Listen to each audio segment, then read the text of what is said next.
네, 오늘은 창세기 44장 17절 말씀을 공부하겠습니다. 오늘 본문은 17절 한 절이기 때문에 제가 읽고 바로 시작하도록 하겠습니다. 17절입니다.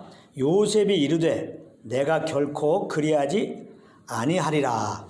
자니 그 손에서 발견된 자만 내 종이 되고 너희는 평안히 너희 아버지께로 도로 올라갈 것이니라. 여기 보면 요셉이 내가 결코 그리하지 아니하리라 이렇게 말했는데요. 요셉이 뭘 그리하지 않겠다는 것입니까? 15절에 보면은 요셉의 형들에게 왜 자기의 은잔을 도둑질했느냐고 책망을 했죠. 이때 16절에 보면 요셉의 형제들 중 유다가 뭐라고 했습니까? 지난주 공부한 내용인데요. 자기들은 그 일에 대해서는 정직하지만 하나님이 자기들의 죄악을 찾아내셔서 자기들은 그 요셉의 은잔이 발견된 자, 즉 베냐민과 함께 요셉의 종이 되겠다고 했습니다. 이 말을 듣고 요셉이 지금 말을 한 거예요. 내가 결코 그리하지 아니하리라. 요셉의 형들이 다 자기의 종이 되지 말고 자기의 은잔이 발견된 베냐민만 자기의 종이 되고 그들은 평안히 아버지께로 올라가라고 그렇게 말한 것입니다. 그런데 요셉의 이 말은 좀 상식적으로 말이 안 되는 말입니다. 그것이 뭐냐면은 베냐민만 남겨놓고 아버지께로 올라가라고 그랬는데 어떻게 올라가라고 그랬습니까? 평안히 올라가라고 그랬습니다. 이게 좀 말이 안 되는 거예요. 자기 형들을 도둑으로 누명을 씌워놓고 그것도 모자라서 베냐민을 자기 종으로 삼겠다고 하면서 평안히 올라가라? 여러분들은 요셉의 말대로 요셉의 형들의 입장이라면 이 상황에서 평안하게 집으로 갈 수 있습니까? 잘 생각해 보세요. 사람이라면 누구도 그렇게 될 수가 없는 것입니다. 그렇다면 지금 요셉이 자기 형들에게 농담하고 있는 것이 아니기 때문에 요셉의 이 말 속에는 어떤 다른 의도가 숨겨져 있음을 우리는 알 수가 있는 것입니다. 그 다른 의도가 무엇일까요? 요셉의 형들은 이전에 요셉을 노예로 팔아넘기고 어떻게 했습니까? 평안히 자기 집으로 갔습니다. 그리고 자기 동생이 짐승에게 잡혀먹인 것처럼 자기 아버지에게 태연하게 거짓말을 했고요. 그러니까 잘 들으세요. 여기서 평안히 가라는 이 말은 본래 너희들은 이런 자들이 아니냐라는 의미로 말한 것이라고 생각할 수 있는 것입니다. 그럼 왜 요셉이 이런 의미로 얘기를 했을까요? 그것은 형들이 그동안 얼마나 변화되었는지를 시험해 보려고 그렇게 한 것입니다. 예전의 형들이라면 분명 자기 말을 듣고 베냐민을 남겨둔 채 얼마든지 아버지께 평안히 가고도 남을 자들였기 때문입니다. 물론 요셉은 그래서 형들의 허물을 들춰내서 결국 큰 해를 주려고 그런 것은 아닙니다. 요셉은 꿈을 통해서 하나님께서 생명을 구하게 하시려고 자기를 형들보다 먼저 애굽에 보내신 것을 익히 알고 있었습니다. 창세기 45장 5절입니다. 요셉이 형들에게 자기의 정체를 밝히면서 이렇게 말합니다. 당신들이 나를 이곳에 팔았다고 해서 근심하지 마소서. 한탄하지 마소서. 하나님이 생명을 구원하시려고 나를 당신들보다 먼저 보내셨나이다. 이렇게 말을 했어요. 그렇기 때문에 형들을 향한 요셉의 마음은 흔들림이 없습니다. 아직 흉년이 5년이나 더 남았기 때문에 속히 자기 형제들과 아버지를 애굽에 오게 해서 아버지를 잘 섬기고 아버지께 속한 자들을 잘 부족함 없이 섬기고 싶은 마음뿐이었습니다. 창세기 45장 11절입니다. 흉년이 아직 5해가 있으니 내가 여기서 거기라고 한 것은 애굽의 고센 땅을 말합니다. 내가 거기서 아버지를 봉행하리이다. 아버지와 아버지의 가족과 아버지께 속한 모든 사람에게 부족함이 없도록 하겠나이다 하더라고 전하소서. 이렇게 요셉이 말했습니다. 이것은 요셉이 자기 정체를 형제들에게 이미 밝힌 상태에서 그들에게 속히 아버지께 올라가서 아버지를 애굽에 내려오게 하도록 하기 위해서 이렇게 말해주라고 형들에게 일러주고 있는 장면입니다. 요셉의 형들에 대한 요셉의 마음은 이렇게 분명했기 때문에 요셉이 형들을 시험한 것은 그들을 결코 해하려고 한 것이 아니라 결론적으로 형들을 향한 이런 하나님의 뜻 안으로 인도하기 위해서 시험한 것입니다. 요셉은 이미 하나님의 간섭과 다스림으로 인해 형들이 변화된 것을 알고 있었습니다. 그럼에도 이렇게 시험하려고 한 것은 그 형들의 그런 변화된 마음의 중심을 확인하기 위해서 그런 것입니다. 하나님은 이 자기 형들을 향한 요셉의 시험 속에서 때로 우리를 시험하시는 하나님의 시험에 대해서 말씀하고 있는 것입니다. 하나님께서 믿는 우리에게 주시는 시험은 우리를 망하게 하려고 하는 마귀의 유혹과는 달리 우리 마음 중심에 있는 그 믿음을 확인해 보기 위해서 주시는 것입니다. 신구약에 나오는 시험으로 번역된 단어는 모두가 시련을 통해 증명하다라는 의미의 단어를 사용했습니다. 물론 하나님은 우리의 모든 것을 이미 알고 계십니다. 그렇기 때문에 스스로 그것을 증명하실 필요는 없으신 것입니다.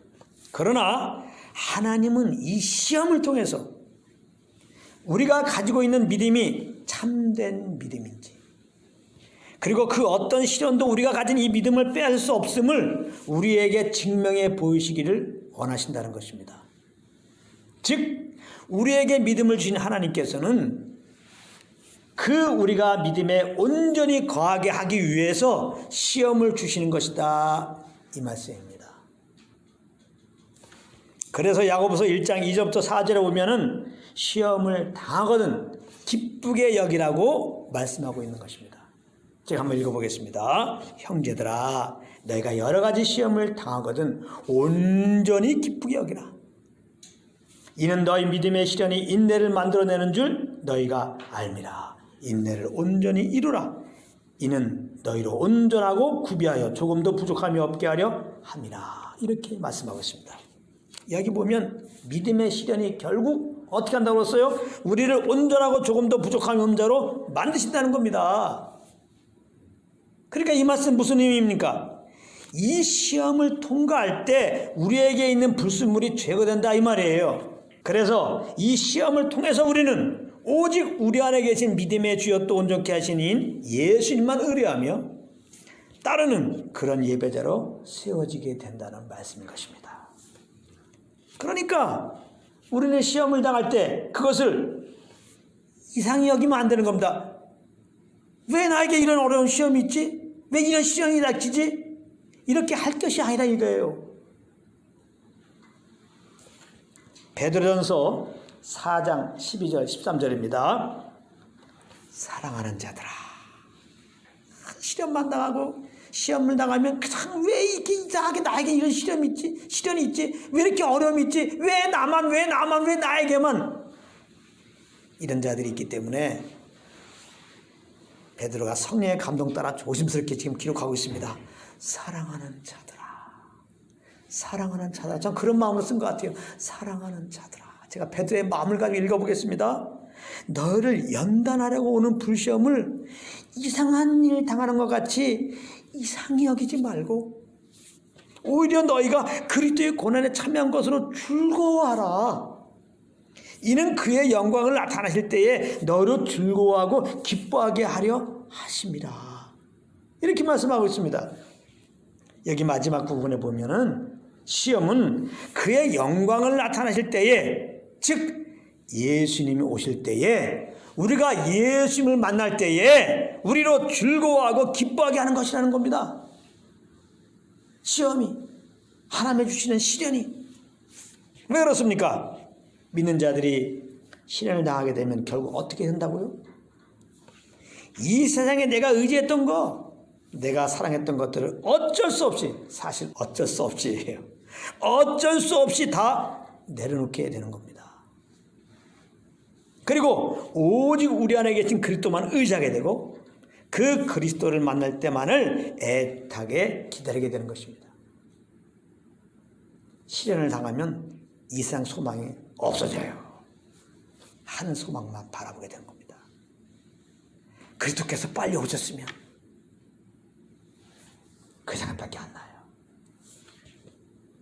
그렇기 때문에 이 시련은 그리스도께서 다시 오실 때 우리로 즐거워하고 기뻐하게 하는 것이다, 이 말씀입니다. 예수님을 기다려야지. 기다렸던 예수님 오실 때 예수님이 이렇게 되는 거지. 예수님에 대한 사모함이 없이 이 땅에 소망을 두고 그렇게 살다가 어느 날 예수님 오셨어. 그때 예수님이 이렇게 됩니까? 안 되는 거죠. 그러니까 어떻게 보면 우리에게 시련 주시는 것은 예수님의 오심을 대비하는 삶을 살게 하는 거예요. 신부단장하게 하는 거라는 거예요. 하나님이 다 신부단장도 해주게 하는 것입니다. 다 그래서 이런 시련을 허락하는 거예요. 오늘 말씀이 성령으로 임해서 지금 제가 하는 말씀들이 다 생명이 되길 바랍니다. 하나님 우리에게 시련을 주신다. 아멘. 이런 여러분들이 되시기 바랍니다. 여러분들 주일 잘 참석하면 하나님 여러분들 잘 먹고 잘 살게 해주십니다. 아멘. 이런 말도 안 되는 아멘 하지 마시고.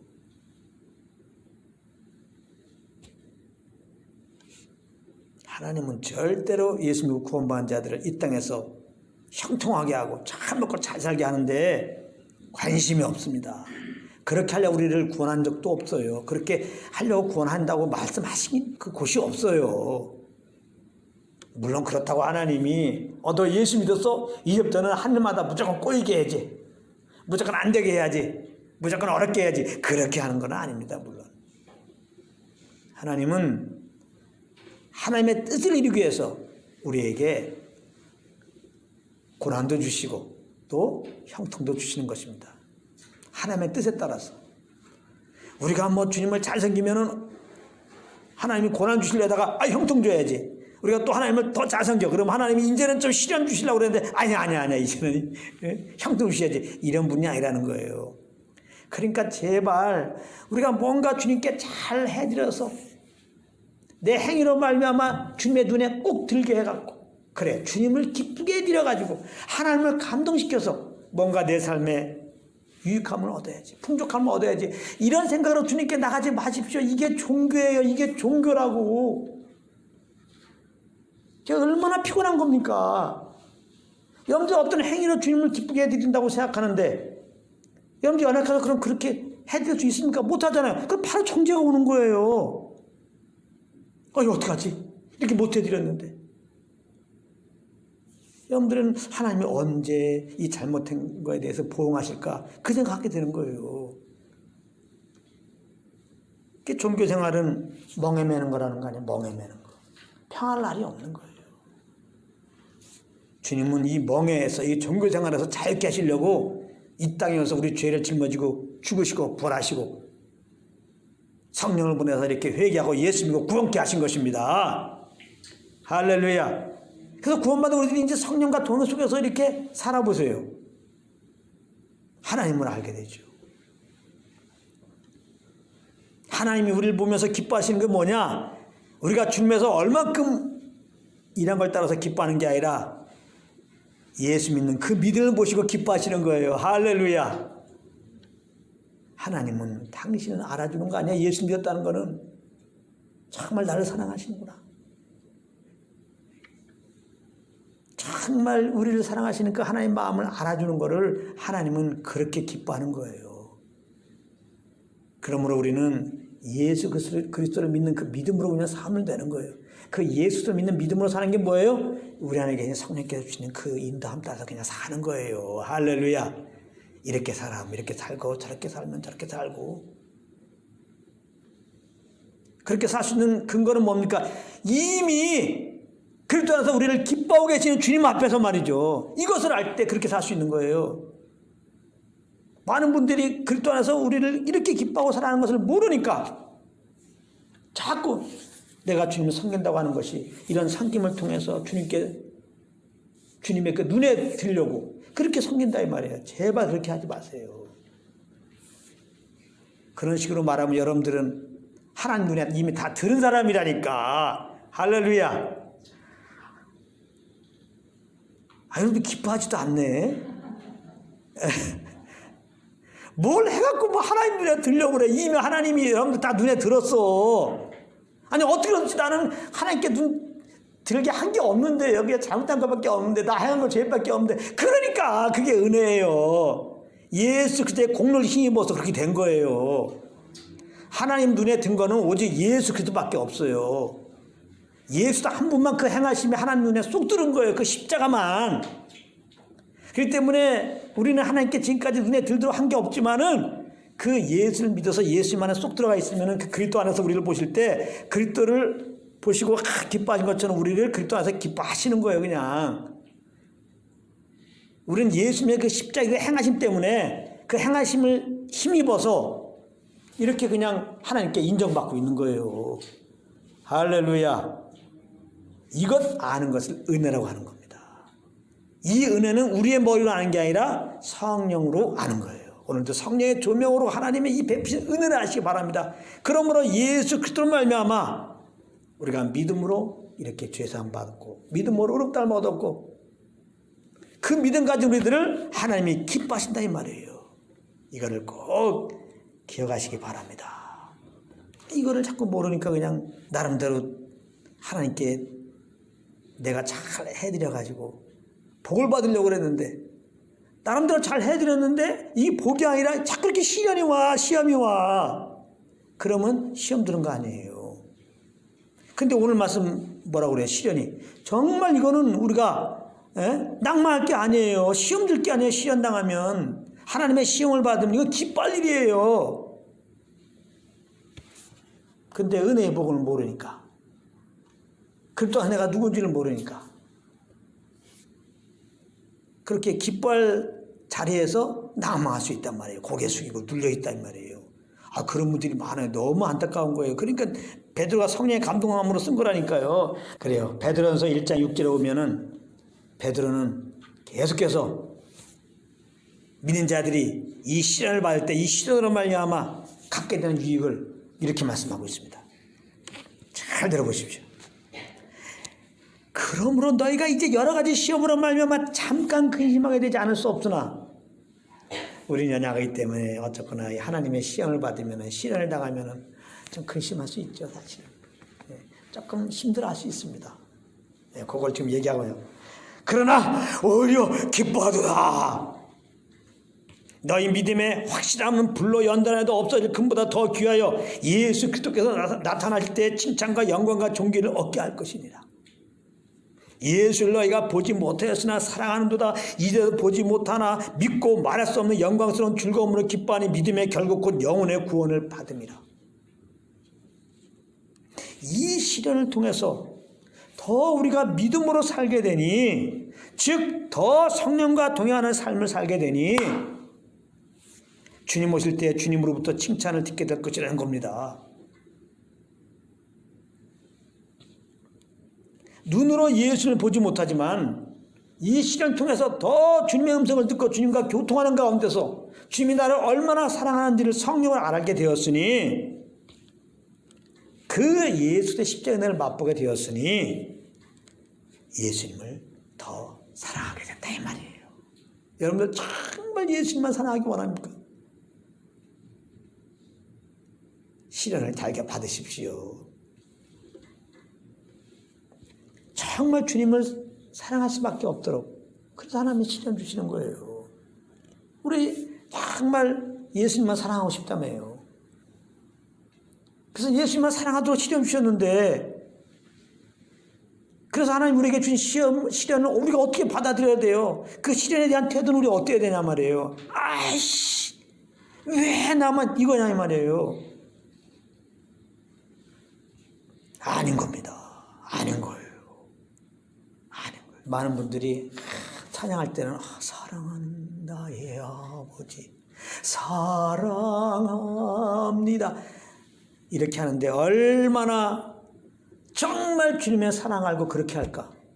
라고 질문해 본다면 어떻게 보면은 제가 경험한 그 이상으로 그렇게까지 안 해도 되는데 경험한 걸 봐서는 쓸데없이 눈을 감고 쓸데없이 두 손을 들고 쓸데없이 눈물을 흘리는 거예요. 이것도 문제입니다. 자기는 굉장히 주님을 사랑하는 줄 알아. 이렇게 내가 눈물 흘리며 찬양할 때만 두 손 벌리며 찬양했는데 내 삶이 왜 이러냐 말이에요. 특히 학생들. 중고등학생 때 막 대단하죠. 막 예배 드리는 거 보면. 근데 시험 한번 떨어져 봐. 진짜 시험 듭니다. 잠깐만 삶이 어려워요. 뭐 수련회 가서 은혜 받은 거 다 소용없어요. 그러니까 스스로 속는 겁니다. 그 때문에 여러분들 억지로 이렇게 뭐 여러분들 주님께서 주시는 그런 믿음, 그런 감동 그 이상으로 어떻게 주님 섬기려고도 하지 마세요. 전 그렇게 요구하지 않습니다. 정말 제가 받은 진리 중에 하나가 이거예요. 그렇게 억지로 하지 말자. 오히려 더 성도들이 문제가 되는 거예요. 나중에. 그 주님부터 은혜를 받고 차원함으로 하지 않는데 억지로 자꾸 그 이상을 이렇게 마치 주님 사랑하는 것처럼 이렇게 만들어버리면은 그 믿음이 안 따라가기 때문에 성경에는 믿음의 분량대로 주님 성경은 믿음의 분량대로 주님이 주신 만큼 아이들은 아이들로서 있으면 되는 거예요. 그냥 젖 먹고 있으면 되는 거예요. 아이들이 그냥 돈가스 먹고 그러면 되겠어요. 청년은 또 청년대로 있어야 되는 겁니다. 청년이 맨날 앉아갖고 우유만 먹고 있으면 되겠습니까? 청년 좀 돌아다니란 말이에요. 제가 무슨 말 하는지 알겠습니까? 하나님께서 주시는 그 감동 따라 사시라 이 말이에요. 꼭 그런 은혜가 있기 바랍니다. 그러니까 상대적으로 주님을 섬기면 안 돼요. 이 세상은 상대적으로 살아요. 저 사람이 이러니까 나도 이래야 돼. 저 사람이 이러니까 난 조금 더 잘해야 돼. 피곤한 겁니다. 쉴 틈이 없는 거예요. 상대적으로 비교하며 사니까. 신앙은 절대적입니다. 하나님과의 나와의 관계입니다. 그래서 하나님이 우리를 양육하시는데 뭘로 양육해요? 성령의 그 조명으로 말씀 주셔서 양육하잖아요. 그러니까 성령께서 주시는 그 말씀, 성령의 조명으로 받은 말씀, 그게 양식이에요. 그게 믿음이에요. 그 믿음만큼 그 양이 따라 그렇게 살자고요. 할렐루야. 예. 그 이상도 뭐 생각할 거 없어요. 절대로 주위를 바라볼 거 없습니다. 다른 사람 어떻게 섬기나 바라볼 거 없어요. 모일 때 하나님이 주시는 말씀, 그 말씀 안에 그 말씀으로 받은 그 믿음, 그 감동 따라 그냥 그렇게 사세요. 할렐루야. 그래서 우리들은 정말 복음에만 창념하자고요. 복음에만. 내 안에 말씀하시는 성령의 음성에만 귀를 기울이자고요. 성령님은 예수 그리스도의 은혜로 우리가 새 사람이 되었고 정말 하늘 나라에서 영원히 사는 그 소망만을 우리에게 갖게 하세요. 그래서 그 소망을 바라보면서 그날을 바라보면서 내 안에 계신 성령을 쫓아서 이렇게 살게 하는 거예요. 하늘의 소망을 가지고 사는 사람들은 이 땅에서 잘 먹고 잘 살게 되든지 정말 찌질이 못 사든지 전혀 문제가 거예요. 교만한 것도 없고 열등감에 빠질 이유가 없는 거예요. 정말 나그네 의식을 가지고 살기 때문에요.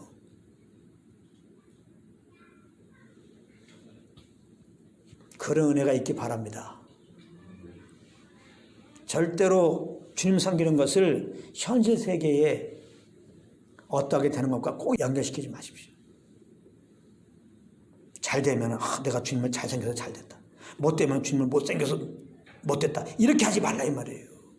아주 위험한 겁니다. 여러분들도 그렇게 생각하시고 남도 그렇게 판단하지 마세요. 그거는 맞는 태도가 아닙니다. 하나님은 우리를 하나님 백성 삼으시고 정말 그 백성답게 우리를 지금 다듬고 가시는 거예요. 뭘로? 이렇게 시련을 통해서. 오직 그런 관점입니다. 그러니까 시련 주는 거는 우리를 괴롭게 하려는 게 아니에요. 더 주님만을 의지해갖고 이 땅에서도 하나님 나라를 경험하고 더욱더 그 나라를 사모하게 하다가 결국 그 나라로 부르실 때 너무 기다리고 사모했기 때문에 이야 좋다. 너무나 사모한 만큼 너무나 좋은 거잖아요. 그냥 그 하나님 나라에서 구원의 감격 가운데서 그 주님 높이게 하도록 그렇게 하기 위한 거예요. 오직 그건 목적이에요. 그거를 꼭 아시기 바랍니다. 오히려 물론 하나님이 이 땅에서 뭐 일도 풀리게 하고 다 그렇게 하죠. 그러니까 또 우리가 이만큼 산 거 아닙니까? 조심하세요. 그러나 절대로 하나님 우리에게 뭔가 일이 잘 풀리고 하는 것은 우리가 이 땅에서 잘 먹고 잘 살기 위해서 그런 목적으로 이렇게 주신 게 아니에요. 어떻게 보면 그것도 시련이에요. 하나님이 우리 믿는 자들에게 이 땅에서 잘 먹고 잘 살게 해주고 뭐가 잘 되는 건 그것도 시련이라고요. 깜짝 놀랐죠? 나도 지금 얘기하면서도 깜짝 놀랐네. 아, 이것도 시련이구나. 우리 시련 그럼 또 어려움만 생각했는데 아, 이것도 시련이네.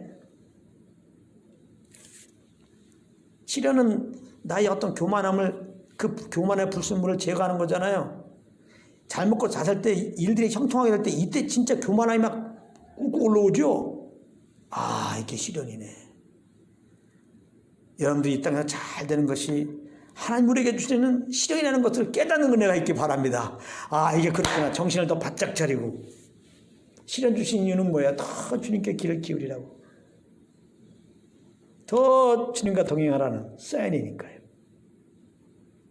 그렇게 또 하나님의 일들을 잘 풀리게 하신 거 물론 감사하면서 더 주님께 길을 기울이는 여러분을 되길 바랍니다. 사실 오늘 말씀도 저는 34절 마지막까지 다 하려고 그랬어요. 어제까지 사실은.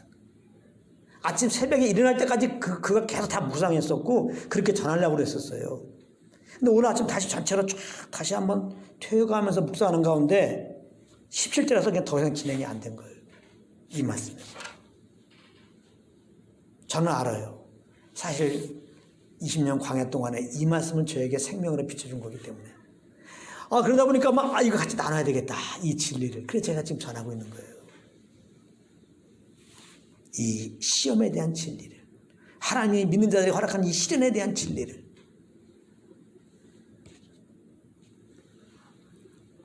그러므로 우리는 시험을 당할 때, 시련을 당할 때 낙망할 것이 아니라 이 시험을 통한 하나님의 의도를 기억하며 그렇게 인도하실 것을 믿고 더욱 성령의 음성에 귀를 기울이고 그 인도함을 따라 살면 되는 거예요.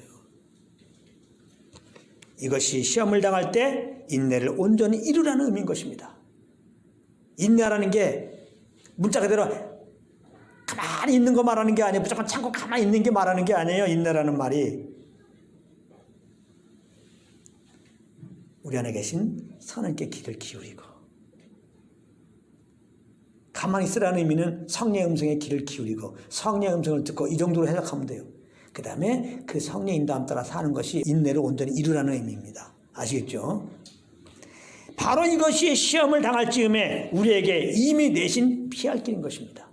고린도서 10장 13절입니다. 사람이 감당할 시험밖에 너에게 당한 것이 없나니. 이 말씀을 생각해 보세요. 감당할 시험을 주셨다는 거니까 여러분들이 너무 힘들어. 이거는 못 감당해. 이제 난 죽을 것 같아 막. 아니에요. 그 원수마가 주는 생각입니다. 오늘 말씀 뭐라 그래? 감당할 시험밖에는 다 감당할 수 있으니까 그런 걸 주는 거야. 그런데 여러분들 너무나 감당할 수 없는 정도로 너무나 힘들죠. 다른 사람이 놀랄 정도로 너무나 힘들죠. 그만큼 여러분들은 큰 믿음의 사람이 되었던 거예요. 할렐루야. 우리가 큰 거 그렇게 준 거지. 오히려 감사하세요. 나로서는 도저히 감당할 수 없는 이런 시험을 내가 받을 만큼 그런 믿음을 내가 소유하게 되었구나. 그렇게 생각했어요. 모세는 40년 시련입니다. 40년. 얼마나 긴 시련입니까? 그만큼 하나님이 모세에게 큰 은혜를 주셨던 것이고 또 사실은 그만큼 모세를 통해서 하실 일이 많았던 거예요. 할렐루야. 모세가 그러잖아요. 민수기에서 모세가 물론 성령에 감동하지만 자기가 쓴 거 아니에요. 근데 뭐라고 그랬어요? 낯뜨겁게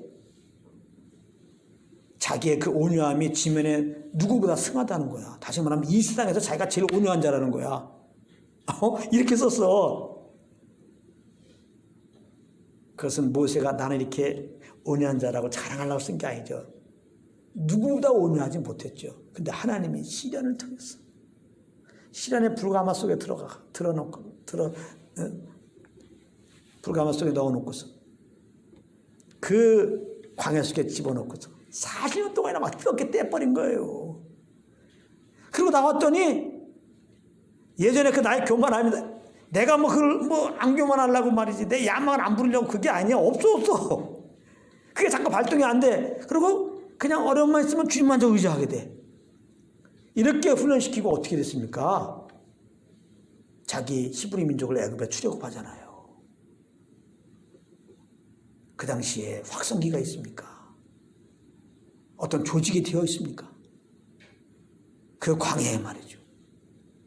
어찌 감당해? 나오게 애굽에 데리고 나오는 것도 그렇고 거기서 광야를 정말 지나가는 것도 리더로서 얼마나 힘들어요. 백성들 조금만 경제 어려우면 막 데모하잖아요. 이게 나라냐 그러면서 대통령 데려나가자 이러잖아요. 무엇을 따라서 나왔는데 광야에서 잘 데가 있습니까? 먹을 것이 있습니까? 그래요. 그러니까 이스라엘 백성들이 뭐 조금만 어려우면 그냥 데모하잖아요. 그때 보십시오. 모세 입장에서는 하나님이 그렇게 하라고 해서 지금 하고 있는 건데 그냥 하나님 모세를 통해서 이스라엘 백성을 나오라고 하고 나오게 해서 나온 거고 그러니까 데리고 가서 데려가고 있는 것 뿐이에요. 모세는 이래 벌어진 거 사실은 모세도 할 수 없는 거예요. 어떻게 모세도 어려워요. 백성들이 먹을 거 없으면 모세도 먹을 게 없지. 그렇기 때문에 백성들이 막 데모하면 조금 참다가 나도 힘들어. 얼마든지 그럴 수 있는데 성경을 보세요. 모세는요 백성들이 원망할 때마다 하나님께 엎드립니다. 할렐루야. 시련의 유익이에요. 시험의 유익이라고요. 모세는 하나님께 엎드려요. 그래서 하나님의 말씀을 듣고 그렇게 인도하여 사람이 감당할 시험밖에 너에게 당한 것이 없나니 오직 하나님은 미쁘사 신실하시다. 반드시 이 하신 말씀 따라 행하신다. 그런 뜻이거든요.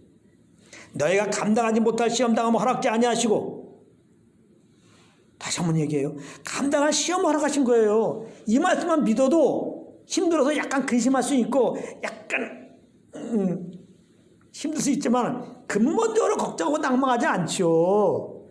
근본적으로 하나님에 대해서 의심하지 않죠.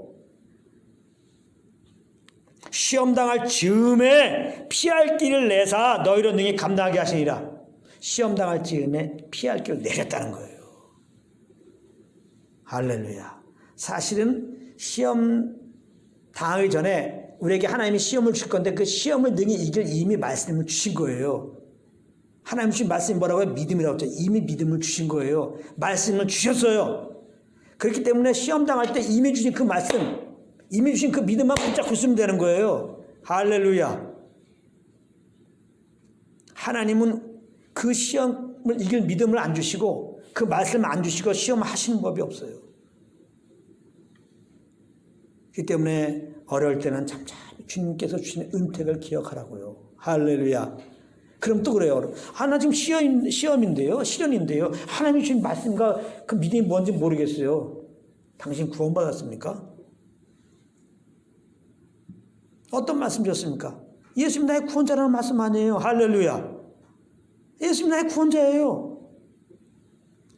예수님 하나님의 아들이라는 믿음 있잖아요. 그 말씀만 붙잡아도 아무 문제 없잖아요. 예수님 나의 구원자신데 하나님이 그 아들까지 내어주고 구원해 주셨는데 이 어려운 상황에서 왜 안 구해 주겠어요? 왜 안 구해 줘요 우리를? 의심 없어지죠. 할렐루야. 본질로 돌아가게 되는 겁니다. 이 시련과 시련은요 본질로 돌아가게 하는 거예요. 신앙의 본질로. 우리가 이렇게 주님 섬기는 그 근거는 오직 나를 주에서 구원하신 그 십자가 은혜에 있는 거예요. 다른 것이 있으면 안 돼요. 오늘 여러분들이 만약에 주님을 열심히 예배드리는데 가만히 보니까 그 근거가 돈이 없었는데 하나님이 또 돈 채워줬어. 그래갖고 그것 때문에 막 박치는 거라면 사실 그거는 반쪽 예배예요. 늘 말합니다. 하나님은 어떨 때는 내가 돈이 필요할 때 돈을 안 채워준 것 같아. 그래서 내가 너무 어려워. 그 사람 교회 안 나오죠. 무슨 예배야, 교회도 안 나오죠. 그게 반쪽 예배야, 그런 거는요. 물론 우리가 뭐 잘 되면 다 하나님의 은혜인 걸 알고 감사를 해야 되지만 성경에는 항상 본질을 말하는 거예요. 근데 본질 가운데 거하면서 그렇게 하지 않으면은 신앙은 항상 흔들려요. 그래서 너희로 능히 감당하게 하시니라. 그러므로 구원받은 우리들에게는 능히 감당할 피할 게 있는 거야. 예수 그리스도. 할렐루야. 그리고 예수 그리스도는 믿는 우리들과 떨어져 있는 게 아니에요. 성령으로 오셔갖고 성령으로 말씀하세요. 그러므로 피할 길은 뭐예요? 성령의 음성 따라 살면 되는 거예요. 그러므로 시험 당할 때 피할 길 대신에 성령의 음성에 더욱 귀를 기울이고 그 인도하심을 따라 사시는 한 분 한 분 되시기를 우리 주 예수 그리스도의 이름으로 축복합니다.